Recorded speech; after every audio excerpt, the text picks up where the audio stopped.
warahmatullahi wabarakatuh. Kembali berjumpa dengan saya, Hersu Arif dari Forum News Network.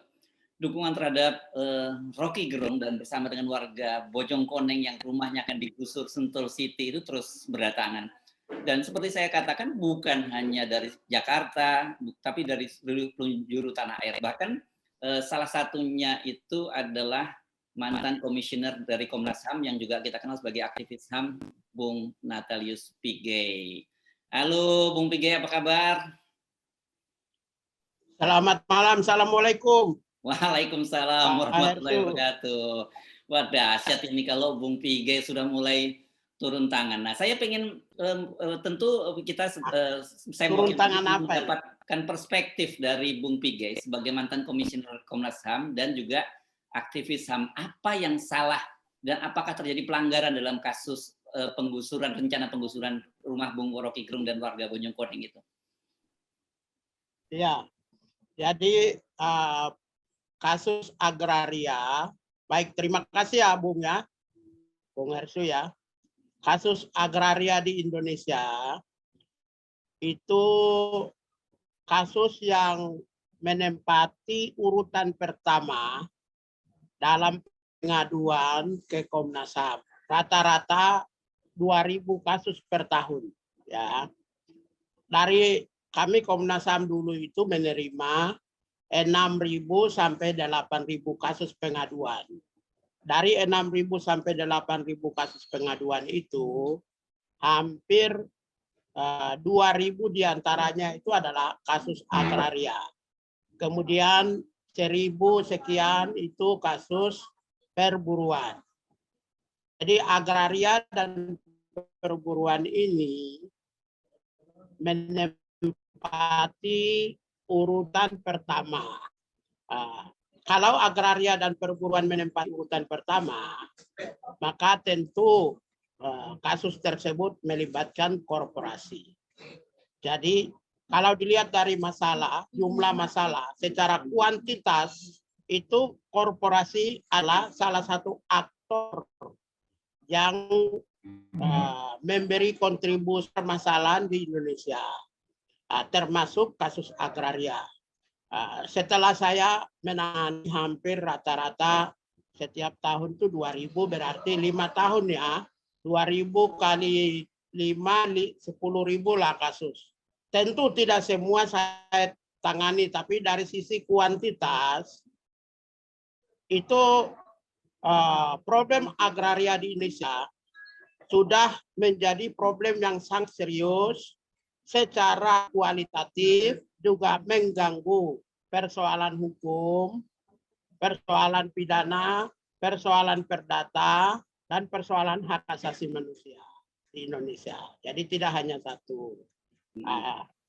Dalam konteks ini, maka tidak bisa kita menganggap korporasi itu adalah private sector, sektor swasta. Tapi kalau pendekatan kekuasaan, dia berada di dalam lingkaran kekuasaan. Kalau pendekatan kekuasaan, pakai teori Montesquieu, maka di situ kekuatan negara, kekuasaan negara itu ada legislatif, ada eksekutif, ada yudikatif, dan ada korporatif. Berarti korporasi memiliki juga mempunyai salah satu sumber kekuasaan yang bisa mempengaruhi aspek politik, bisa mempengaruhi aspek hukum, bisa mempengaruhi aspek ekonomi, dan lain sebagainya. Ya. Oleh karena itu ketika kita melihat kasus yang terjadi, hubungan hukum antara pengelola Bukit Sentul ya, PT Sentul dengan Rocky Gerung, maka itu salah satu kasus dari sekian banyak kompleksitas kasus yang terjadi di Indonesia. Kalau dengan demikian, problem di bangsa ini adalah problem reformasi agraria nasional. Problem tersebut tentu masuk dalam kategori problem sistemik, struktural. Berarti bangsa ini harus mencari jalan keluar untuk menyelesaikan persoalan problem sistemik atau struktural. siapa problem makernya? Tentu tahun 1965 setelah tanggal 30 September, sesudah itu tanggal 1 September adanya serangan yang dilakukan oleh militer kerjasama dengan ormas-ormas, kemudian mencari orang-orang yang beraliran komunis dan sosialis. Tanah-tanah mereka itu diambil kembali oleh pemerintah. Dalam perjalanannya, tanah yang dikuasai kembali oleh pemerintah tersebut, ternyata tanah tersebut diberikan kepada korporasi-korporasi yang menjadi mitra kekuasaan. Jadi di sini disebut komprador. Komprador yang maksud adalah pemerintahan yang sah, kerjasama dengan korporasi, tujuannya adalah simbiose mutualisme. Tidak simbiose interdependensi. Simbiose interdependensi itu saling bergantung tapi saling menghormati. Kalau simbiose mutualisme itu saling memenuhi kebutuhan, tapi juga saling bergantung. Maka apa yang dimiliki, maka secara historikal kalau kita ikuti, ya asal muasal kepemilikan tanah Sentul itu bisa dianggap atau bisa diduga penuh dengan problematik. Problematik itu tidak hanya sekedar di mana negara menguasai, di mana korporasi menjadi mitranya, tetapi problematik itu juga merusak tatanan nilai budaya, hukum, dan lain sebagainya. Oke. Untuk itu, ya, kalau kita lihat tanah yang dimiliki, tanah yang dimiliki oleh negara dan sertifikat HGU-nya itu, hak guna bangunannya diberikan kepada PT Sentul, hak pengelolaannya dipunyai oleh Pak Rocky Gerung, maka problemnya bukan hanya sekedar PT Sentul dengan Rocky Gerung, tapi problemnya adalah problem struktural. Oleh karena itu yang memiliki power atau kekuasaan adalah struktural, dalam hal ini adalah pemerintah. Kalau pemerintah memberikan sertifikat hak guna bangunan kepada Sentul, lalu pemerintah juga memberikan hak pengelolaan kepada Rocky Gerung, maka pemerintah memiliki otoritas. Maka dua-dua itu benar. Hak guna bangunan, sertifikat hak guna bangunan benar, sertifikat pengelolaan itu juga benar. Dua-dua benar dan betul. Menjadi problemnya adalah asas pemanfaatannya. Siapa yang memanfaatkan tanah tersebut? Kalau dalam perjalanannya tanah tersebut diterlantarkan oleh perusahaan yang memiliki hak guna bangunan, tidak dimanfaatkan, tidak dikelola, tidak digunakan, maka yang rugi tidak hanya perusahaan tersebut, tapi yang rugi negara. Karena yang pertama, perusahaan tersebut tentu kalau bangun rumah pasti ada pajak. Kalau ada bangun usaha pasti ada retribusi. Kalau bangun usaha dan rumah pasti mempekerjakan pekerjaan. Tercipta lapangan pekerjaan. Jadi perusahaan-perusahaan yang memiliki sertifikat hak milik maupun hak guna bangunan yang biasanya tanahnya diterlantarkan, itu tentu seharusnya pemerintah intervensi untuk menertibkan. Ya. Tidak hanya di PT Sentul, tapi tanah-tanah yang ada di misalnya jalan-jalan protokol. Tanahnya ada tapi tidak pernah bangun gedung atau mall. Itu juga tidak memanfaatkan, tidak memberi keuntungan bagi negara. Ya, apalagi kan sebagai bank ya. bank tanah yang mereka ini kan banyak sekali kan bank tanah ini sebenarnya sama dengan orang menimbun harta benda juga ini kan ya.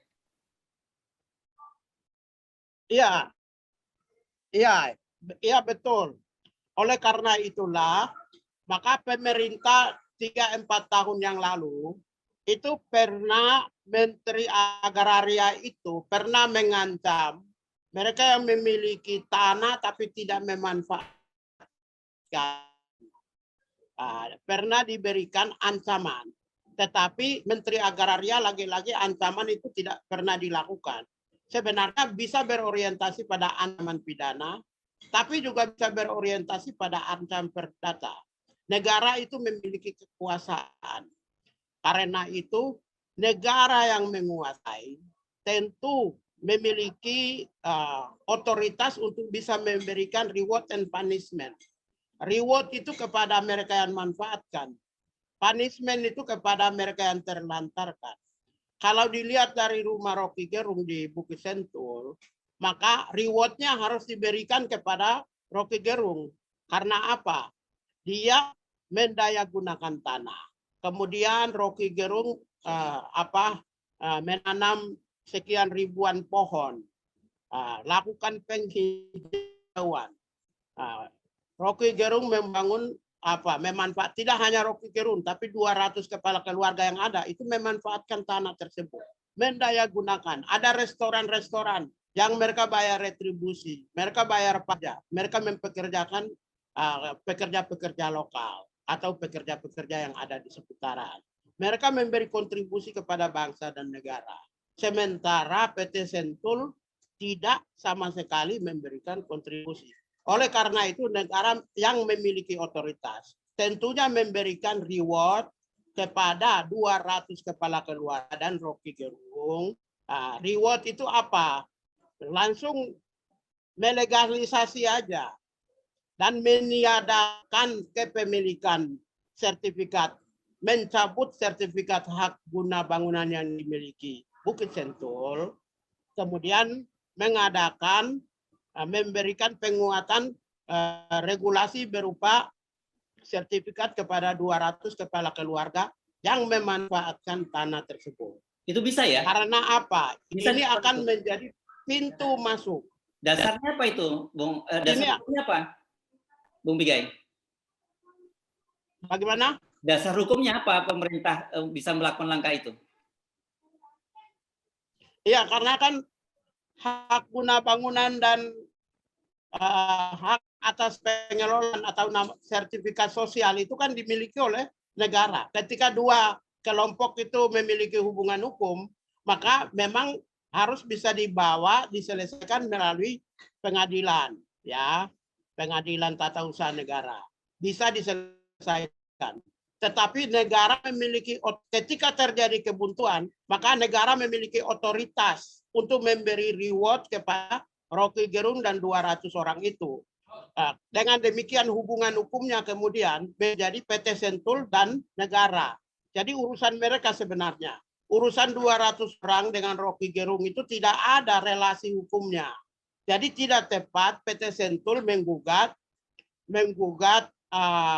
Rocky Gerung dan 200 keluarga. Harusnya hubungan hukumnya adalah PT Sentul dan negara. Kenapa negara memberikan sertifikat sosial, sertifikat untuk pemanfaatan lahan atau tanah yang ada di Bukit Sentul. Tetapi ingat bahwa waktu zaman Susilo Bambang Yudhoyono itu pernah berikan 400.000 lebih sertifikat hak sosial, pemanfaatan sosial. Kemudian juga bermanfaatan sosial. Oleh karena itu ini adalah kepentingan umum, bonum commune. Korporasi tidak boleh. Kenapa? Karena begini. Sekarang korporasi dunia di mana perusahaan-perusahaan korporasi yang ikut emiten, ya, ikut bursa efek, itu harus memiliki 3 aspek. Namanya ESG. ESG itu artinya environmental. Perusahaan harus menghormati kelestarian lingkungan dan perlindungan lingkungan. Kalau perusahaan tersebut tidak menghormati kelestarian dan perlindungan terhadap lingkungan, maka perusahaan tersebut bisa memiliki atau bisa di black note oleh korporasi-korporasi dunia. Ya, ya. Kemudian yang kedua adalah aspek S, yaitu sosial. Perusahaan yang hadir di sebuah wilayah atau mengelola di sebuah wilayah itu harus memberi manfaat sosial. Lalu yang ketiga adalah governance, yaitu keteraturan. Perusahaan yang taat terhadap hukum, taat terhadap asas, taat terhadap norma, dan perusahaan yang manajerialnya itu adalah profesional dan profitable. Karena itu aspek ESG di mana perusahaan PT Sentul jika dia adalah anggota emiten, ikut bursa efek dan perusahaan terbuka, maka harus wajib ikuti aspek environmental, sosial, dan governance. Kalau dilihat dari kasus Bukit Sentul, tiga aspek environmental, sosial, dan governance itu tidak mengikuti. Dia tidak taat itu. Tidak taat.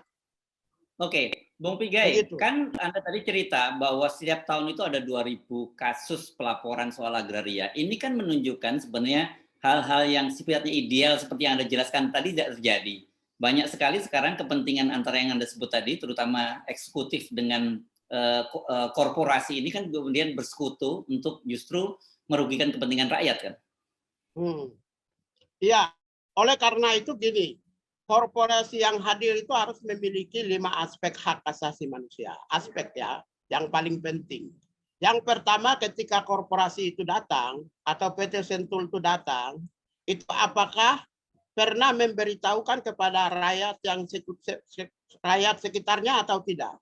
Pernah menyampaikan kepada mereka tidak? Pernah menginformasikan kepada mereka tidak? Dalam perjalanannya, ketika Rocky Gerung bangun rumah, ketika 200 kepala keluarga membangun rumah, pernah diberitahu tidak? Kalau tidak pernah diberitahu, maka dia melanggar apa yang namanya right to know, hak untuk diketahui, di mana informasi tentang kepemilikan hak sertifikat hak guna bangunan dia tidak pernah menyampaikan kepada mereka, masyarakat atau warga yang berada di seputarnya. Dia melanggar right to know. Lalu yang ketiga, perizinan yang dia dapatkan, apakah itu masyarakat seputarnya diminta setuju atau tidak? Kalau itu tidak, maka masyarakat tidak dijadikan sebagai subjek. Masyarakat tidak ikut berpartisipasi di dalam perizinan yang ada. Maka dia melanggar tentang hak partisipasi seputarnya. Lalu yang ketiga, perusahaan yang datang itu harus melibatkan warga atau masyarakat sekitarnya. Pelibatan mereka itu bisa sebagai pekerja, bisa sebagai buruh, bisa sebagai kontraktor, bisa juga untuk menerima manfaat secara langsung karena perusahaan tersebut. Kalau itu tidak dilakukan, maka itu pelanggaran. Lalu yang berikutnya adalah hak atas lingkungan. Hak atas lingkungan ini sangat penting. Karena itu kelestarian perusahaan yang hadir, itu tujuannya adalah melestarikan dan memproteksi lingkungan. Supaya tidak terjadi ancaman-ancaman ekosistem.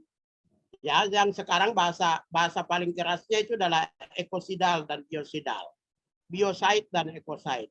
Kalau Rocky Gerung dia dengan uang sendiri menanam pohon lebih dari 1.000 pohon, atau masyarakat sekitarnya menanam pohon, melestarikan lingkungan, memanfaatkan lingkungan, maka asas utilitasnya mereka lakukan, asas pemanfaatannya mereka lakukan, tapi juga asas kelestarian lingkungan, penghormatan terhadap lingkungannya mereka lakukan. Sementara PT Sentul tidak melakukan upaya-upaya kelestarian lingkungan, maka ikut memberi kontribusi terhadap kerusakan lingkungan apabila mereka tidak melakukan usaha-usaha untuk melestarikan dan memproteksi lingkungan. Nah, kemudian yang berikut, perusahaan yang hadir itu harus negara dapat keuntungan, kemudian rakyat dapat keuntungan. Lalu yang berikut itu pekerja dapat keuntungan. Baru perusahaan juga harus dapat keuntungan. kalau hanya perusahaan saja yang dapat keuntungan, negara rugi, kemudian rakyat rugi, kemudian pekerja masyarakat sekitarnya tidak dapat manfaat, maka perusahaan tersebut itu dia melakukan pelanggaran serius terhadap persoalan-persoalan HAM. Kenapa negara tidak dapat keuntungan? Negara tidak dapat keuntungan karena perusahaan tersebut tidak memanfaatkan dan mendaya gunakan. Kalau tidak memanfaatkan mendaya gunakan, maka tentu kontribusi dan pendapatan negara pun juga pasti rugi. Saya kira itu. Bung Natalis, ya dari penjelasan Anda sebenarnya clear ya posisinya Bung Rocky Gerung dan warga sekitar itu sangat kuat ya kalau melihat indikator-indikator dan yang Anda sebutkan tadi itu. Iya, ya jadi gini, harus juga mencari tahu intensi dasar niat pemerintah memberikan surat pendayagunaan tanah atau pemanfaatan tanah. Niat pemerintah tidak bodoh. Kenapa pemerintah memberikan surat pemanfaatan tanah kepada Rocky Gerung dan 200 kepala keluarga yang ada di situ? Karena pemerintah melihat asas utilitasnya tidak ada. Sehingga sebenarnya itu adalah salah satu bentuk punishment terhadap PT Sentul dengan memberikan sertifikat pemanfaatan tanah terhadap Rocky Gerung. Dalam konteks ini harus disadari bahwa pemerintah justru mengakui Rocky Gerung dalam konteks ini. Karena kalau sertifikat hak guna bangunan itu sudah dimiliki oleh PT Sentul, sudah dimiliki, maka negara menghormati, meminta PT Sentul untuk mengembangkan usahanya atau membangun pembangunannya. Tetapi setelah mereka sadar dan tahu, dokumennya mereka pegang, namun mereka berikan surat pemanfaatan tanah kepada 200 kepala keluarga. Itu artinya ada pengakuan negara kepada mereka pihak-pihak yang sedang memanfaatkan tanah itu. Begitu. Oke, nah justru negara itu biasanya sering menghindari, apa yang namanya tanah tidak bertuan. Ya. Oke, Bung Natalis Pigai, dengan tapi faktanya kan sekarang terjadi sengketa dan kemudian dia Sentul melakukan somasi, bahkan kemudian melakukan pembolduseran sejumlah lokasi punya warga. Apa yang bisa dilakukan oleh warga ini? Apakah ini hanya sekedar bisa menggugat ke pengadilan atau ada langkah-langkah lain? Kalau dari perspektif HAM apa yang bisa dilakukan? Apa bisa membawa masalah ini ke masalah-masalah HAM? Ya, ini tentu kan saya sampaikan banyak. Penjelasan saya itu dalam konteks perspektif HAM ya. Tapi sesungguhnya ingat, hubungan hukumnya adalah hubungan hukum antara PT Sentul dengan negara. Bukan PT Sentul dengan masyarakat yang menghuni. Nggak ada urusan karena ya? Apa? Nggak ada urusan dengan Rocky Gerung. Nggak ada urusan dengan itu. Negara memiliki otoritas, negara yang telah mengeluarkan 2 sertifikat, satu sertifikat hak guna bangunan, satu sertifikat pemanfaatan tanah. Artinya hubungan hukumnya adalah PT Sentul dan negara. Dalam hal ini bisa pemerintah pusat, bisa Badan Pertanahan Nasional, bisa pemerintah provinsi, bisa pemerintah kabupaten atau kota. Karena itu ketika ada perusahaan mengancam 200 penghuni termasuk Rocky Gerung, maka perusahaan korporasi melakukan kekerasan verbal. Kalau ancaman fisik itu masuk, maka sudah masuk. Kalau ada bulldozer di depan rumah, maka itu teror. Masuk dalam kategori kekerasan fisik. Jadi perusahaan melakukan kekerasan verbal, tapi juga perusahaan melakukan kekerasan fisik. Dalam hal itu adalah teror kepada orang yang tidak memiliki hubungan hukum langsung. Karena yang punya hubungan hukum adalah PT Sentul dan pemerintah, bukan PT Sentul dengan penghuni. Karena sama-sama memiliki sertifikat, dan sertifikat itu hanya bisa diputuskan di pengadilan. siapa yang berwenang dan tidak itu otoritas tertinggi ada di pengadilan. Tanpa melalui sebelum masuk ke dunia pengadilan, maka hubungan hukum adalah antara PT Sentul dan pemerintah. Nah, kalau mereka yang tidak memiliki hubungan hukum seperti Rocky Gerung diancam, maka itu ancaman verbal. Kalau diancam fisik, maka itu ancaman fisik. Kalau ada bulldozer di depan, maka itu teror. Dan karena itu sebenarnya hati-hati PT Sentul juga bisa kena pidana. Tidak hanya sekedar persoalan perdata, penyelesaian sengketa tanah, tetapi bahwa bulldozer ada di depan adalah salah satu bentuk ancaman teror atau kata-kata yang dikeluarkan oleh apakah pemerintah atau korporasi itu juga bentuk ancaman kekerasan verbal. Di sini artinya sebenarnya Komnas HAM ada domain ya untuk ikut menangani masalah ini karena sudah berkaitan dengan masalah hak asasi warga yang dilanggar oleh korporasi. Ya bukan domain lagi. Kan saya bilang 200 rata-rata 2.000 kasus yang lapor ke Komnas HAM itu secara otomatis dia menjadi bagian dari human right. Human right dan bisnis, human right and development. Ada dua, hak asasi manusia dan korporasi, human right and state negara, hak asasi manusia dan hubungannya dengan negara, dan hak asasi manusia dan pembangunan. Jadi ada 3 subjek, HAM dan korporasi, HAM dan negara, state, dan HAM dan pembangunan. Human right and development, human right and corporation, human right and state. Begitu. Ya, oke. Karena itu ini tentu harus melaporkan kepada Komnas HAM untuk melakukan pemantauan dan penyelidikan. Nanti hasil dari Komnas HAM itu bisa membantu nanti kalau manakala ada gugatan di Pengadilan Tata Usaha Negara.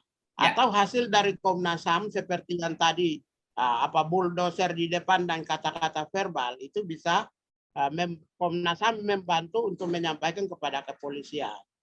Saya kira itu dari perspektif human right-nya. Oke, nah Anda tadi menyebut ada 2.000 kasus agraria setiap tahun. Dalam kasus ini, bagaimana hasilnya? Apakah kemudian rata-rata dimenangkan oleh korporasi atau dimenangkan oleh masyarakat? Ya, 50-50, tergantung kasusnya. Tergantung kasusnya. Ada banyak kasus yang kita bisa menangkan.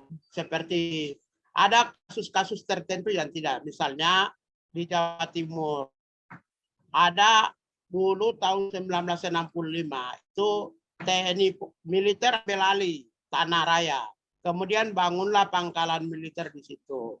Kemudian tetapi ada areal-areal tertentu yang masih kosong, itu bisa kembalikan kepada rakyat, tapi pangkalan militer yang sudah terbangun, ya karena terbangun ya dibiarkan. Itu. Jadi kita berorientasi pada win-win solution dan sebenarnya banyak yang menang juga, tapi juga ada juga yang tidak menang. Itu tergantung. Ya, tapi gini kan, Bung Natalis Vigoy, pertanyaan ini penting karena kita sekarang ini bagaimanapun sering menyaksikan praktek-praktek bagaimana kekuasaan itu berada di belakang atau membackup korporasi dan itu banyak merugikan kepentingan rakyat dan itu banyak sekali kan kasus-kasus semacam ini. Ya, kalau saya melihat begini. Tentu negara dalam hal ini institusi resmi yang menangani persoalan tanah pasti kita yakin profesional ya. Kita yakin profesional. Tetapi ada 1-2 orang yang berada di dalam lingkungan pemerintah yang mengeluarkan pernyataan-pernyataan yang menyerang individu Rocky Gerung, menyerang individu warga, di mana posisi dan status mereka berada dalam lingkungan kekuasaan. Itu ada 2. Dari sisi hak asasi manusia, negara dimaknai menjalin kemitraan, menjalin komprador dengan kekuasaan menyerang individu. Itu tidak boleh ya sama sekali. Lalu yang kedua, rakyat akan memahami bahwa pernyataan mereka itu representasi negara. Artinya negara betul-betul berada dimaknai berada di balik oligarki kekuasaan. Pernyataan dan gosip-gosip bahwa oligarki berada di balik kekuasaan negara, Bizantium dan istana. Itu dengan pernyataan yang dikeluarkan orang istana, itu jangan sampai membenarkan, menjustifikasi dugaan publik. Oleh karena itu sebenarnya orang-orang istana harus mengklarifikasi apakah itu pernyataan istana atau pernyataan individu. Karena kalau pernyataan istana, maka ya dugaan kecurigaan publik bahwa adanya oligarki ekonomi, korporasi-korporasi besar berada di balik kekuasaan negara. Itu bisa saja dianggap benar, meskipun tidak benar.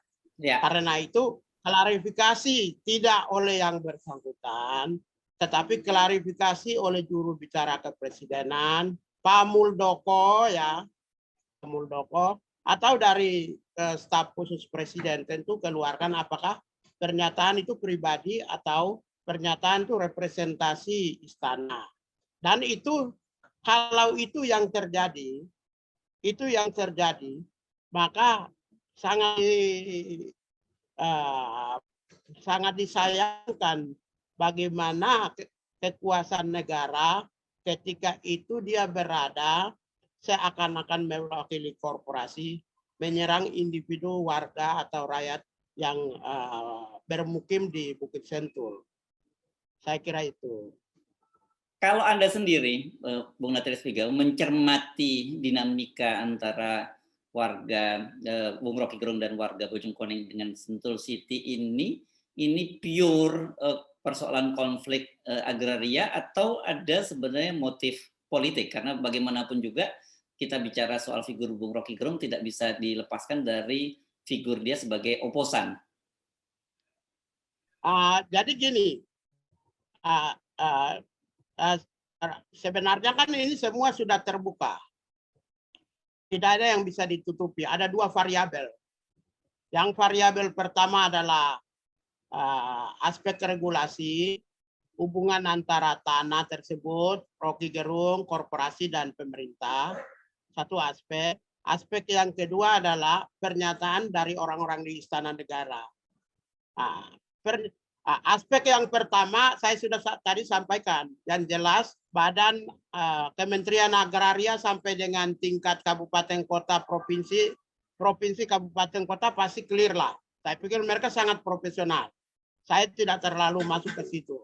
Tetapi kalau dilihat dari pernyataan orang-orang istana, dilihat dari kemudian dari perspektif penyelidikan ya, perspektif kriminal itu masuk dalam namanya itu apa? Circumstance of crime. Circumstance of crime, maka ada satu variabel di mana orang istana mengeluarkan pernyataan yang orang istana tersebut bukan komisaris perusahaan yang bersangkutan, bukan juga pegawai perusahaan yang bersangkutan, tetapi dia adalah seorang individu yang bekerja sebagai staf di Istana Kepresidenan. Ketika dia mengeluarkan pernyataan, itu orang bisa memaknai sebagai apakah dia representasi kekuasaan. Orang bisa dimaknai sebagai apakah istana berada di balik korporasi. Orang bisa memaknai apakah istana melakukan balas dendam terhadap oposisi. Jadi sebenarnya ini opini yang dibangun adalah opini yang secara masif, luas, tersistem, tetapi opini yang dikembangkan, pernyataan yang dikeluarkan oleh orang istana tersebut adalah opini negatif. Opini yang masif, tersistem, dan meluas itu kalau citra positif, prospektif, yang untuk perbaikan ke depan itu lebih bagus. Tetapi ketika opini itu adalah kontradiktif terhadap keinginan good governance, keinginan untuk pemerintah mengembangkan pembangunan berbasis ekologi, berbasis sosial, berbasis good governance, maka saya kira itu kontradiktif. Oleh karena itulah, maka hal yang wajar-wajar saja kalau masyarakat mengkait-kaitkan bahwa Rocky Gerung, karena ada faktor Rocky Gerung berada di posisi oposisi. Ya tergantung interpretasi individu aja, warga Indonesia. Ada yang memaknai itu, oke. Kalau saya kan bisa memaknai holistik karena saya pahami soal persoalan agraria. Tetapi tidak semua warga Indonesia itu memahami persoalan agraria dalam konteks itu. Mereka juga memahami secara faktual yang opini yang terdepan hari ini adalah opini relasi antara retaknya hubungan antara negara, state dengan rakyat. Di mana state adalah mereka yang posisi, rakyat adalah mereka yang oposisi. Itu yang dipandang oleh rakyat. Oleh karena itu, saya kira posisi sekarang sebaiknya negara cukup diwakili oleh Kementerian Agraria saja. Tidak boleh pejabat-pejabat yang tidak memiliki hubungan, tidak punya tugas pokok dan fungsi, menyampaikan persoalan yang sebenarnya bukan bidangnya. Clear saya kira Bung Natalius Pigel. Terima kasih atas perbincangan hari ini. Yes, tetap sehat, tetap semangat ya Bung Natalius Pigel. Ya. Semangat. Iya. Assalamualaikum. Waalaikumsalam warahmatullahi wabarakatuh.